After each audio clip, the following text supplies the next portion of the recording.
आता आपल्याला आकार देऊन घ्यायचा प्रिन्सेस कटचा। हा आकार तुम्हाला छोटाच दिसेल कारण हा three piece princess paper cutting आहे आणि खाली योगपट्टी आहे असल्यामुळे तुम्हाला हा छोटासा आकार दिसणार आहे।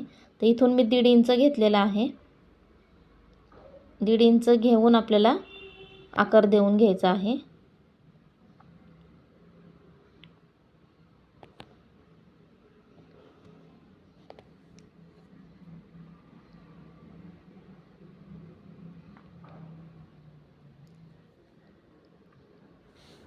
एकदम व्यवस्थित असा